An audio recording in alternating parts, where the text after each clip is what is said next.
This week on the SA Rugby Oak podcast. We win quarterfinals. Sometimes we win semifinals. And every now and again, George, we win World Cups. And that French crowd, my goodness gracious, I've never heard so many boos. I thought it was a Halloween party. Boo, boo, boo, bloody flippin' boo. My gosh, they booed everything. The pressure's on us. We need to get to the final. We need to win the World Cup to maintain what we are. They've got to a semi-final. They could come third in the World Cup, and Borthwick walks away with a medal, and his team are like, we are in a building phase, and we've come third. Yeah. Welcome back to the SA Rugby Oak podcast with me, Matt, the SA Rugby Oak, and my epic, unbelievable Bokker co-host, Try Time George.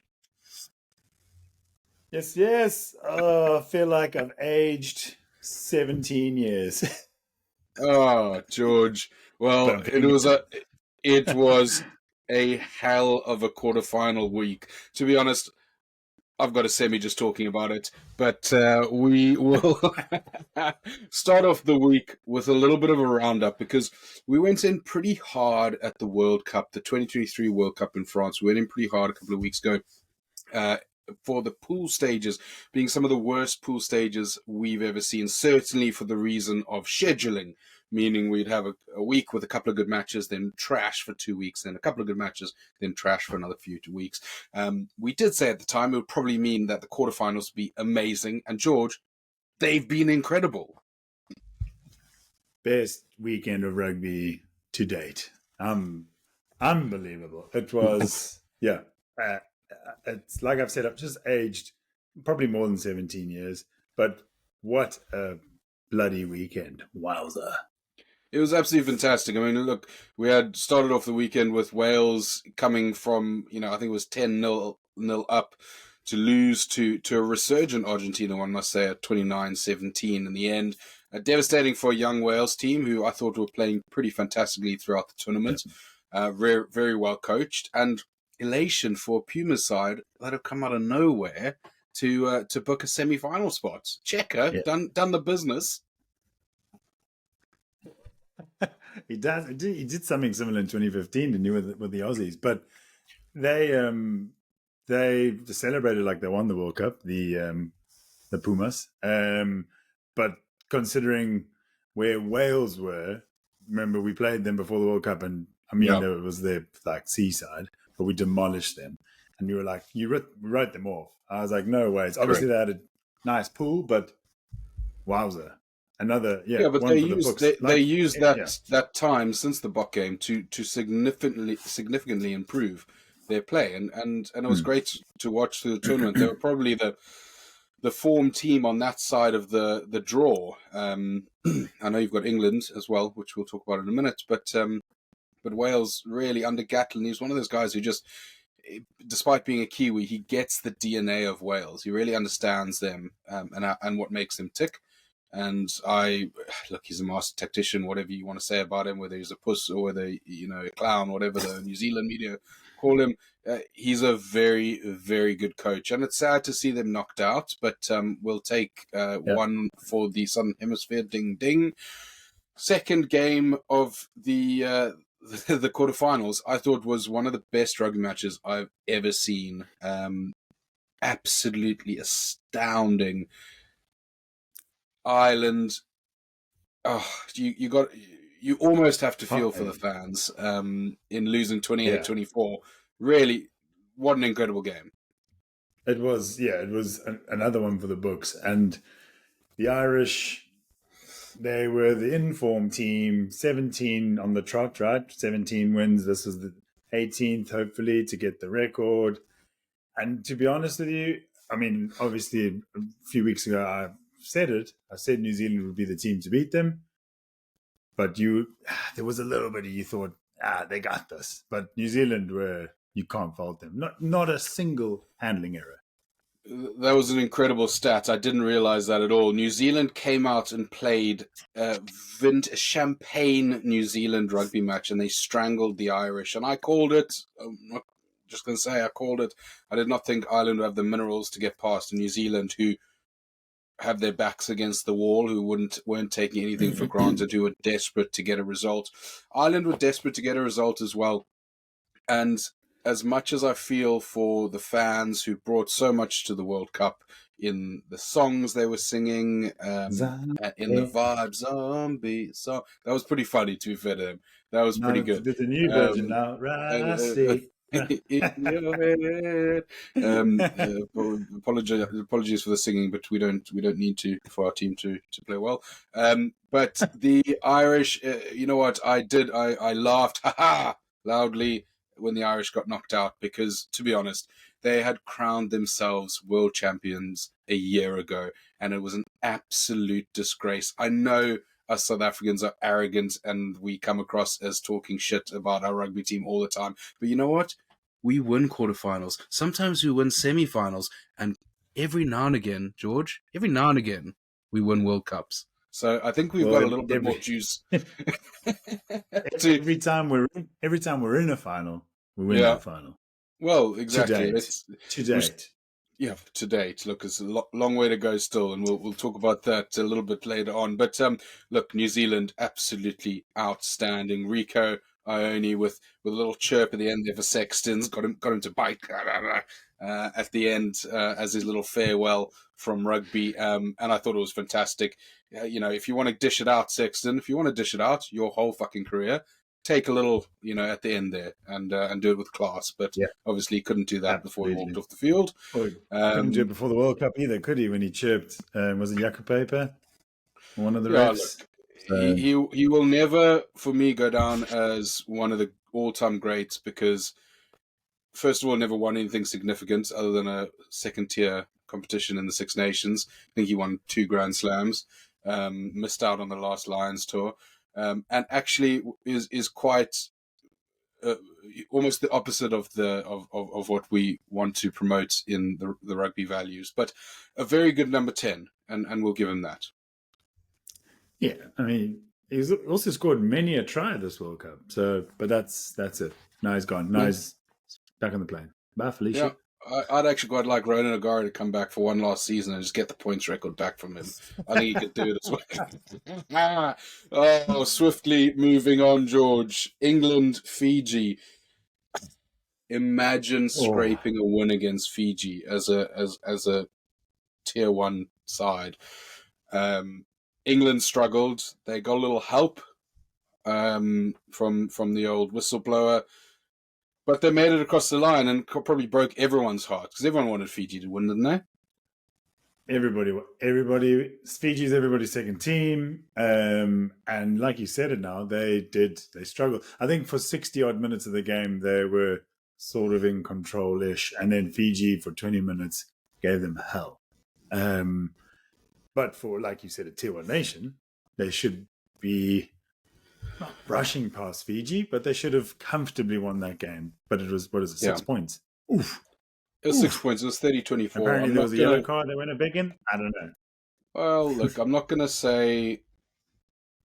Look, Fiji deservedly got this spot in the quarterfinals, and what an amazing just story throughout that World Cup and building into that World Cup. And I think they've made massive strides. But what you cannot do is start talking about adding them to the Rugby Championships in the same week that they lose to a team like Fiji, in the same week that they lose to an under par England team. If they'd made a statement and beaten England, obviously beaten Fiji, maybe, and they've got into a semi-final. Beating Portugal, sorry, and got into a semi-final. We could start having those conversations and take them a little bit more seriously. But at the moment, they're doing amazingly. They just need a little bit more funding, a little bit more time together, a little bit more of a push, and we could see that in 4 to 8 years' time if they keep on this track. I think their coach is, leaving them now, though, which is sad. I think now at the end of the year, I can't remember. But that's tough because he's kind of turned them around in a short space of time. It's really tough. He made the great point that look how good the Fiji team is with 2 months actually playing together before the World Cup, which is something that they sorely lack with the Pacific Island teams and the Tier 2 teams, just getting time together. But England as well, Steve Borthwick's come in, difficult time, difficult move. He's the only unbeaten team left in the World Cup. He's in a World Cup semi-finals. Everything from here out's a bonus, isn't it? He's done his job, got to where they never thought they would get to. They could sneak into a final, but they could win it. Yep. Yeah, I don't know about winning it, but they could. Look, I don't know about winning it, but they got to get past the Boks first, and it's not going to be an easy game for either team. I'm not saying England's a walkover, so it's going to be a hell of a challenge. It's not going to be an easy game. And what else wasn't an easy game, George, this week was France, South Africa, 29-28 final score to South Africa. Not easy for us to watch for the heart palpitations. Not easy for the French to watch for being kicked out of their own hosted World Cup. After probably being the best team in a generation. Hell of a game. We'll go into that in a little bit more detail. But George, one thing I need to just ask you. There's been a lot of talk over the last probably 2 years. It ramped up about a year ago, and it's been pretty loud in the last 6 weeks. Something about a gap between the Southern Hemisphere and the Northern Hemisphere closing. And a lot of talk last week about potentially only Northern Hemisphere teams making the semi-finals, about Ireland's best ever team going to win it, about France's best ever team going to win it. George, I've been getting a lot of heat this week for a couple of posts I've been making about the gap not closing. In fact, we are exactly where we have always been, with the best teams in the world in the Southern Hemisphere in the semi-finals. And George, I just want to put it to you, has the gap closed? Is the gap closing, or is it getting wider apart? So I'm just laughing because it's entertaining, and I get it. I get why the Northern Hemisphere folks were saying, "Oh, it's closing," because yes, for a long period of time they were technically on top, but it's World Cup time, and this is when it matters. And the gap is not closed. The gap is where the gap's always been. It's still there. You got the New Zealand and South Africa, the two most successful World Cup teams in the history of the World Cup, in the semi-finals. You got Argentina, who've been in quite a few semi-finals. They're there. Yeah. And England has been in many semi-finals and finals, also there. So the gap's not closed. So the more things change, the more things stay the same, I think is what you're trying to say. That's exactly what I'm bloody trying to say. What? It's not closed. It's just, it was there, it was hanging around, and it's gone. You know what? And I don't want to be an arsehole, George, but the Ireland and France came to prominence, and they've got very good rugby teams. Not great rugby, very good rugby teams, as we saw this weekend. That they came to prominence when New Zealand had a dip in form for the first time in 20 years, and South Africa had a pretty challenging time through COVID and probably lost a bit of momentum there and had a bit of an inconsistent 4 years. So I think the world rankings for forever meant nothing. Whenever South Africa and New Zealand were number 1 and 2 for years and years, it meant nothing. And then all of a sudden, when the Northern Hemisphere were ranked number 1 and number 2 and what have you, not even for that long, because we were number 1 up until last year. All the talk about it closing. But what I will say, George, just about this, and I'm not going to go on about it all day because I would like to, but listen. I think I counted, what have we had, 10 World Cups so far? Yeah, something like that. This is the 10th World Cup. Of those 10, 7 have been played in the Northern Hemisphere, okay? Including this one, has been played in the Northern Hemisphere. And the Southern Hemisphere teams, but winning by 1 point, winning by 4 points, that is if those were played in those if that was in New Zealand, or if that was in South Africa, so if that was in South Africa yesterday, that game, on Sunday, we would have beat France by 12, 15, 20 points maybe on the high fault, okay? And that, that also brings me to another point, George, and I don't want to be that guy. But France stole the World Cup hosting from South Africa. They stole the dream of hosting the World Cup for the first time since 1995. When who was there? Was it Bernard Laporte? Is that his name? Who's literally been prosecuted for corruption in sport post that. literally been proven that he was corrupting everything there. After World Rugby announced that they favoured South Africa getting it, 8-9 years ago now, and then France all of a sudden surprised everyone and had it, and then their president went to prison for corruption, and no one wants to talk about it. But you steal our World Cup, and we'll fucking steal your dreams, okay? And it's done. France, bye-bye. Bye-bye. Thank you for hosting. Bye-bye. Bye-bye. Enjoy your... I was about to say crumpets, so that's English. Enjoy your croissants. Oh, that's it. Well, they'll be running so far away from Paris, they might hit fucking London with the crumpets. But, George, give me a little brief synopsis of that game, because I don't know if I could talk about it for that long without my heart beating out of my chest again. It was immense. In one word, it was immense. It's started bang, bang, bang. France came in, tried time within 2 and a bit minutes, and I thought, oh, goodness gracious. And then obviously you got that crowd, and it was just edge of your seat, edge of your heart in your mouth. Yep. I think I saw something. I think someone posted something about the Garmin statistics in the Southern Hemisphere were through the roof with heart rates during Saturday and Sunday at a certain point. But it was incredible. And that French crowd, my goodness gracious, I've never heard so many boos. I thought it was a Halloween party. Boo, boo, boo, bloody flippin' boo. My gosh, they booed everything. I think they booed DuPont. No, they didn't boo DuPont. You could never boo DuPont. No, you can't boo DuPont. Fair enough. They do have one world-class player on their team. Yeah, it was a humdinger. Yowza. It was. I'm going to stop saying the same things now, but it was ridiculous. It was one of the best. I mean, I thought the day before was the best match I'd seen in a World Cup in goodness knows how long, and it topped it the next night. That cauldron of French emotion, and I spoke about it a couple of weeks ago. I've been there for Springboks versus France matches a couple of times now, and they are so aggressive, so angry. I think I spoke about it when we had Max Sharp on from the All Blacks, and I said, look. That is going to be from the Black Jersey. That is going to be such a huge thing, and if that crowd turns, and the French eyes open like that, look, that didn't quite happen because it was so close. But what did happen was in those last couple of minutes, the French team, we squeezed them. In those last 4 minutes, I think the French team almost fell flat a little bit. Yeah, they looked tired. They did look tired, and we didn't look that tired, or we didn't look panicked, which was good to see, because in the past, the Boks have panicked in that sort of situation. I think there was a moment when 79 minutes and Faf de Klerk kicked it away. I thought, no!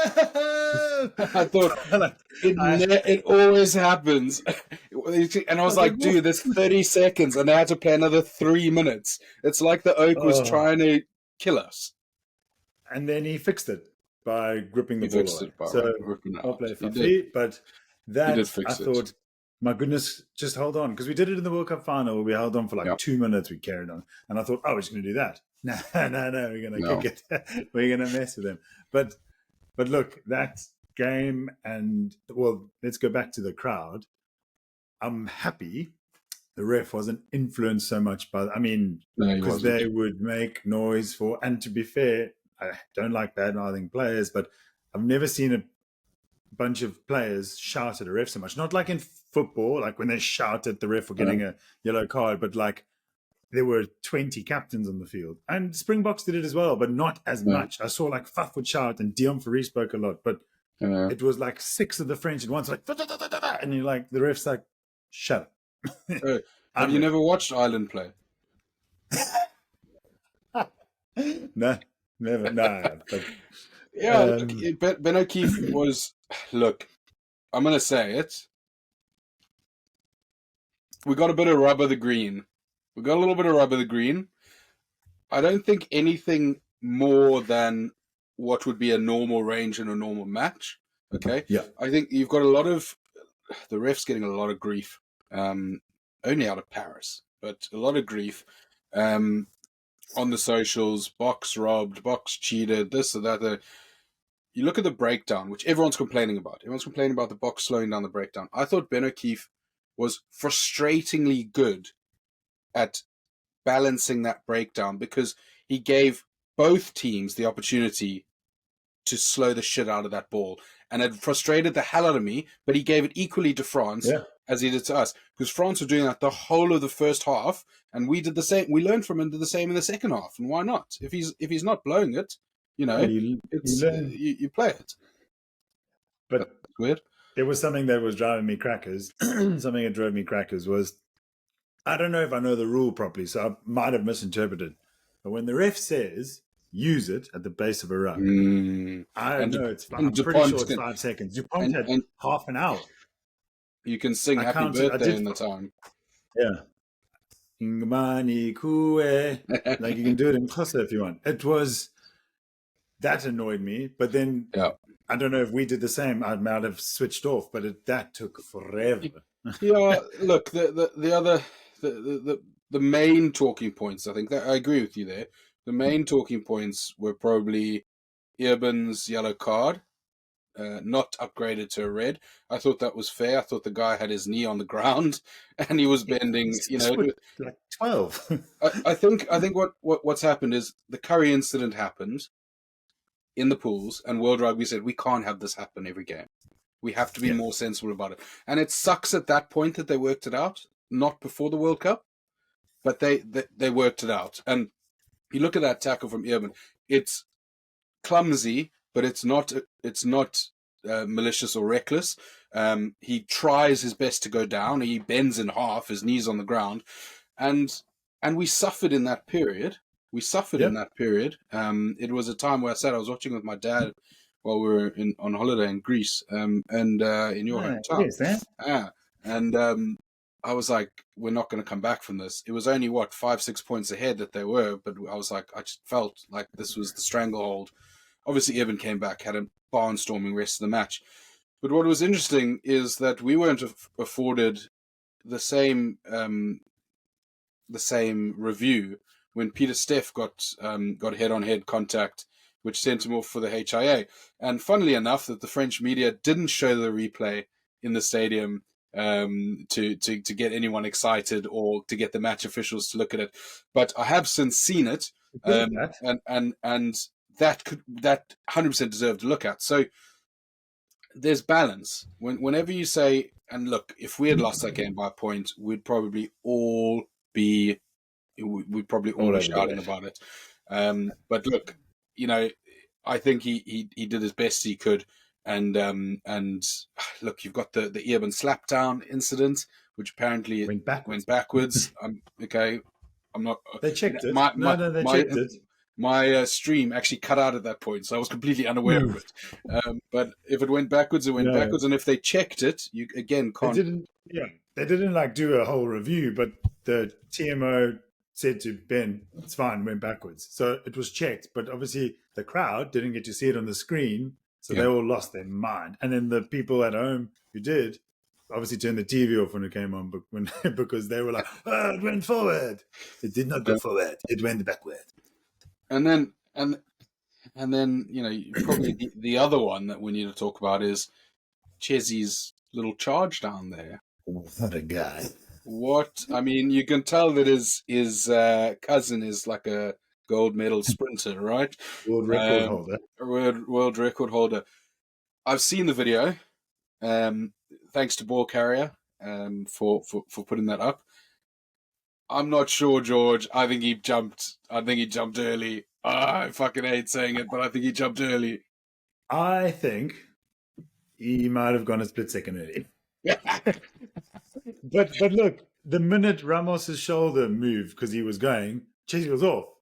So that's what he said. He said, "Look, I've played with Ramos for 6 years. I know how he kicks. I know what he goes through. So he could essentially get that split second start because he knew." And in fairness, I have now checked the rules. As soon as the player starts moving in a forward direction, you can run it down. There's a tick forward, but then you go like Dan Bigger used to rock back and forth. Does that mean that's it? You had Wilco that used to fucking, what did he do, like this or something? I don't know. Yeah. What do you class as the forward movement in the movement for the kick? we've seen it being called back for probably less. Yeah. And you could, if you're arguing that his chest moving forward, he then stops and then takes a step, is him starting his run up chest and smashed it. Done absolutely perfectly. If you say that it's his foot moving, then Chesney jumps off. But you know what was funny to me was that Rugby World Cup posted the video and were like, Chesney is one of the best players in the world. So for me, that goes, well, World Rugby are giving the thumbs up to the French crowd. And let's be honest, the last little bit of grief for the ref was from Anton Dupont, from the captain of France.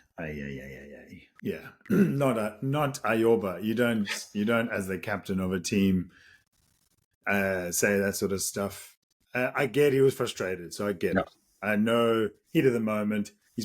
I'm hoping he sends an apology. I don't know, but it's not my place. But I think heat of the moment would have been straight afterwards. I think he had a bit of time before it was in the press conference that he said that. I think he's still relatively young. He needs to learn from that. That's not on.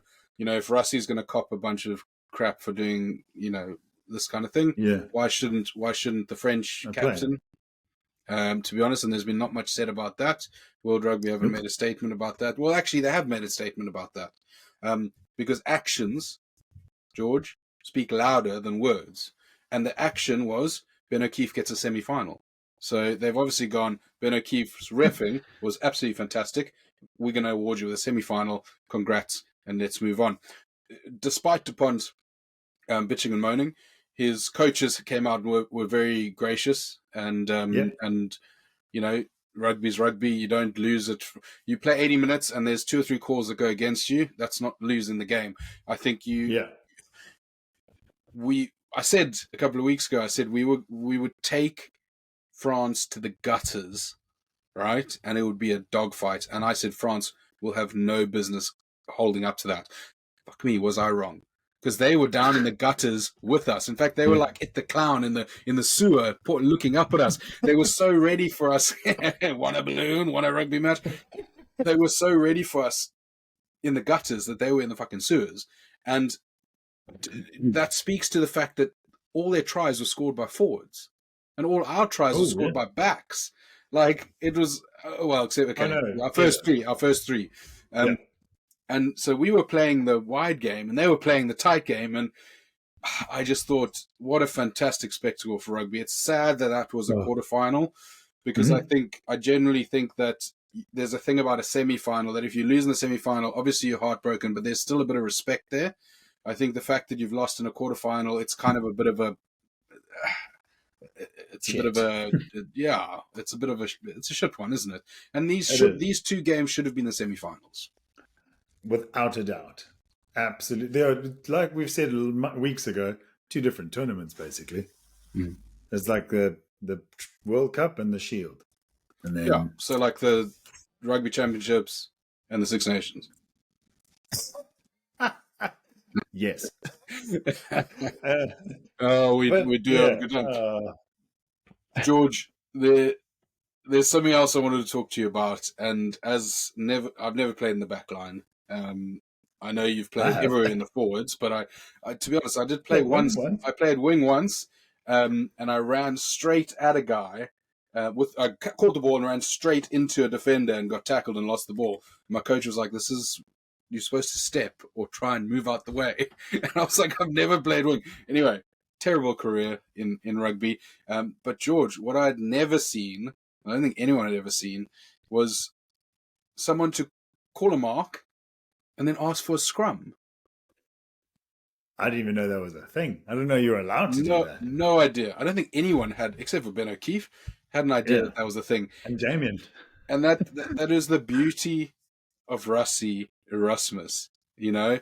And it's just, he sees things differently. He got into the balls on a team to call a scrum in their own 22. And I think we got a penalty from that. Classic. We cocked up the kick. That's fine, whatever. but look, That's awesome, right? That I mean, immediately got into their head. They were questioning, why are we down here doing a scrum? Is this legal? Is this what? Fantastic, right? yeah. Russ Narber, they came up with that little tactic and they thought, do you know what? All the forwards are going to be Durangon at the back. Let's make them run to us and scrum. And that was the plan. He said it in his post-match or an interview, maybe the day after the match, because he got questioned. And it was bloody genius. Obviously, if it didn't work, we'd have thought, you bloody idiot. But it worked. But the thing is, that what could go wrong? We have one of the best scrums in the world. The worst that could happen is we would clear our line. Yeah. Right? But we would have cleared up, so we would be in the same position. We were not going to lose that scrum, let's be honest. Come on. No, no, not at all. Then another bit of trick play we had for the Eben try. We tried a little NFL, couple of pods, didn't work initially, but actually it sucked in so many forwards, because there were 8 forwards running at it, that Eben just had to get 2 backs to hold him while he carried the ball over and planted it on the ground. Caress me. Try to.